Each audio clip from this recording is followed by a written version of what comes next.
कहाँ बन रहा है वो, ऊपर का आधा आएगा ही। बस ना, ठीक है, इतना चाहिए।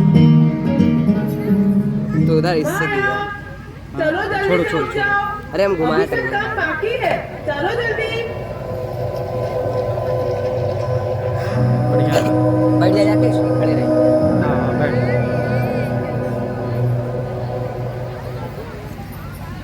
बापू, मुझे भी भैया के साथ स्कूल जाना है। तू स्कूल जाके क्या करेगी छोरी? भैया की तरह मुझे भी पढ़ना है।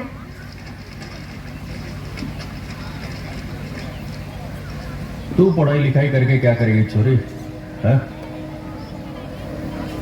किशन तो पढ़ लिख के बड़ा आदमी बनेगा। तू तेरे कामों में मन लगा। तेरी माँ ने बताया नहीं? पर बापू, घर का काम तो माँ मुझे सिखा तेरी माँ को देगी। पूछ, वो कभी गई है स्कूल पढ़ने के लिए?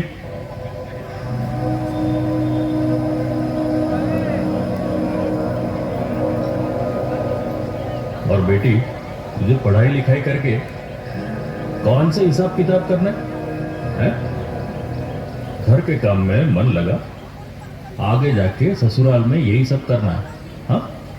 और हाँ, जिस गली जाना नहीं उस गली का पता क्यों पूछती है?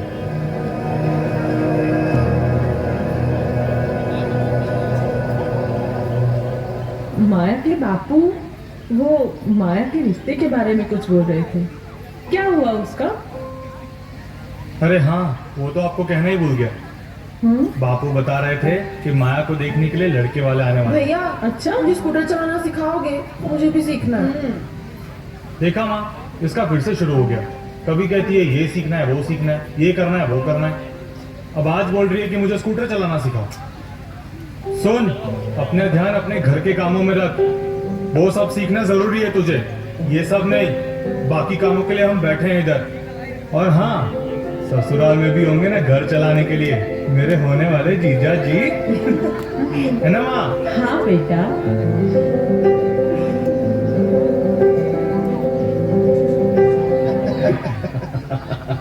अरे मुकेश बेटा, अपने बारे में कुछ बताओ तो सही। जी, शहर में मेरी कॉस्मेटिक की दुकान है। अच्छा, इसीलिए तो इतना गोरा आया हमारा मुकेश। सही है, सही है। माया, मेरी लाडो बिटिया, फूलों की तरह पाला है उसे।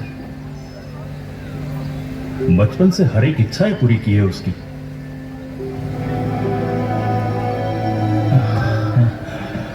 घर के काम में बहुत अच्छी है। आपके घर को बहुत अच्छी तरह से संभालेगी। बिल्कुल ऐसे ही होशियार और सुशील बहू चाहिए थी, जो घर को भी संभाले हाँ, और हमें भी। बिल्कुल, और बाकी सारी जिम्मेदारी संभालने के लिए तुम है ही। हाँ, है भाई।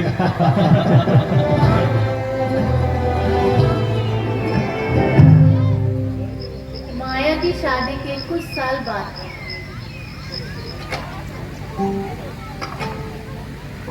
रोशनी, वहाँ पे क्यों खड़ी है? भाई का डब्बा ला के दे मुझे जल्दी। मम्मी, मुझे भी भैया के साथ स्कूल जाना है। तू क्या करेगी स्कूल जाके? मैं गई हूँ कभी स्कूल? तुझे सिर्फ मुझसे घर के काम सीखने हैं, बताया तो है पता नहीं कितनी बार।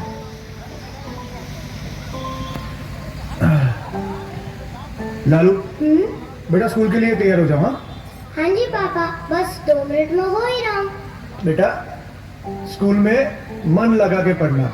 ओके। माया, हाँ, मुझे आज आने में थोड़ी देर होगी, लेकिन तुम मेरा पसंदीदा गाजर का हलवा बनाती हो ना, तो शायद मैं घर जल्दी आ जाऊंगा। ठीक है?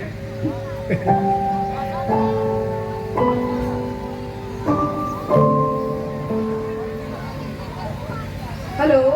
हेलो, हाँ जी, हेलो। हाँ जी, बोलिए। मेरी आवाज आ रही है? हाँ, सुनाई दे रही है, बोलिए। हाँ जी, मैं सिटी हॉस्पिटल से बोल रहा हूँ। हेलो, हेलो, हाँ बोलिए। मुकेश का एक्सीडेंट हो गया है और वो अब नहीं रहे। हेलो, हेलो, माया, हेलो, क्या हुआ तुझे? माया, उठ उठ, हेलो, क्या हुआ? हेलो। हेलो, हाँ जी, सुन रहे हो? हाँ जी, मुकेश का एक्सीडेंट हो गया है और वो अब नहीं रहे। बाबूजी,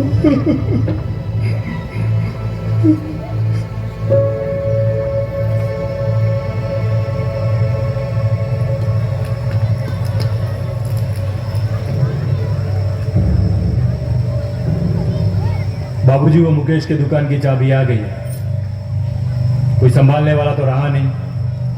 वैसे भी मुझे नौकरी से फुर्सत मिलती नहीं, तो दुकान बंद करवा दी। ठीक है बेटा, तुम्हें जैसा सही लगे। बाबूजी, आपसे माया के बारे में बात की थी। मेरी इतनी कमाई है नहीं कि मैं सबको संभाल सकूं। आप माया को उसके मायके क्यों नहीं भेज देते? ये सब मेरी जिम्मेदारी नहीं है। चल सो रहे। बेटा, इस उम्र में अब मैं कैसे किसी की जिम्मेदारी संभाल पाऊंगा? मेरी लाचारी और मजबूरी तो समझो। मुझे माफ कर दो बेटा, मुझे माफ कर दो।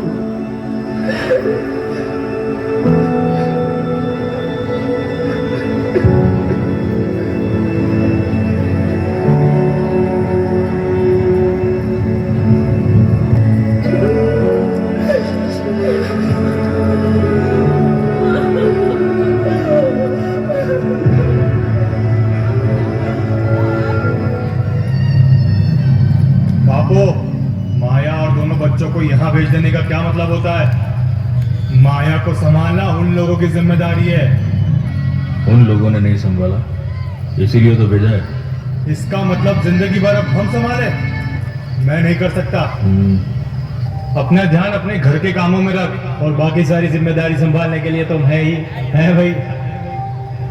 बापू, आज ना मुझे किसी की बहुत याद आ रही। आज मुझे वो 10 साल की माया याद आ रही।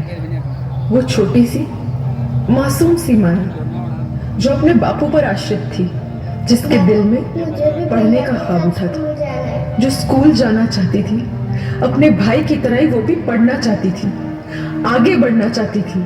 वो माया जिसको आपने मार डाला, उसके सपने, उसकी जिज्ञासा को छीन कर। क्योंकि आपके हिसाब से तो पढ़ाई करने का हक, सपने देखने का हक सिर्फ छोरों का ही होता है ना।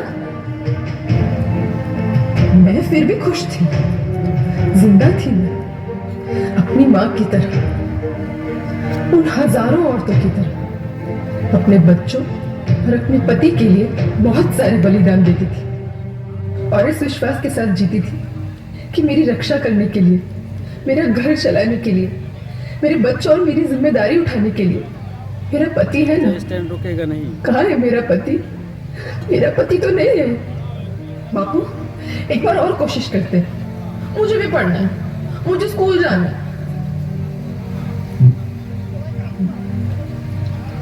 क्या हुआ बापू? दो ना वही जवाब। तुझे कौन सा हिसाब देख रहे हैं? मेरे पति की दुकान बंद हो गई बापू, क्योंकि हिसाब देखने वाला तो कोई रहा नहीं। किशन भैया, मुझे स्कूटर चलाना सिखाओगे? मुझे तुम्हारी वो किताब पढ़नी है। मुझे गिनती सिखाओ ना। तो होएगा बेटा। क्या हुआ किशन? तुम भी बोलो ना कि मुझे तो ससुराल जाना है, और वहां तो तुम्हारे जीजाजी होंगे सब कुछ संभालने के लिए। किशन, तुम्हारे जीजाजी नहीं रहे। आज अगर मैं पढ़ी लिखी होती, कुछ सीखी होती, तो मेरे पति की दुकान ऐसे बंद नहीं होने देती, कुछ भी छोटा मोटा काम कर लेती।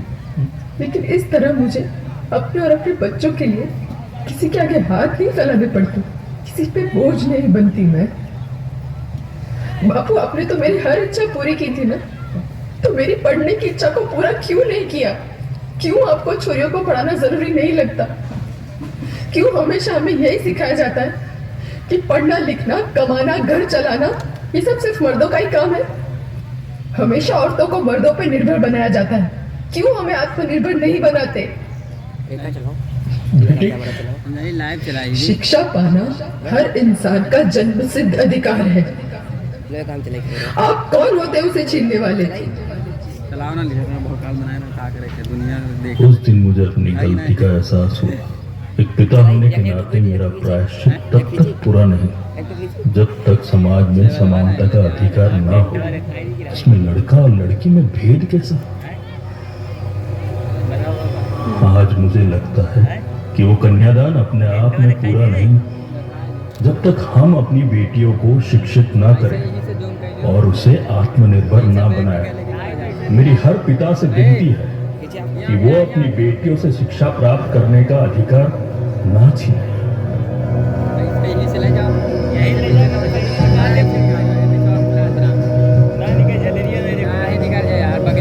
चल रोशनी जल्दी आ, स्कूल के लिए देर हो रही है, चल जल्दी आ। मेरी जिंदगी में दूर दूर तक सिर्फ अंधेरा था, कोई रास्ता नहीं दिख रहा था, लेकिन मैंने उम्मीद नहीं छोड़ी। अब मैं अपनी बेटी को पढ़ा रही हूँ और मुझे विश्वास है नहीं आ रहा नहीं कि मेरे और मेरी बेटी के इस अंधकार भरे जीवन में रोशनी जरूर आएगी।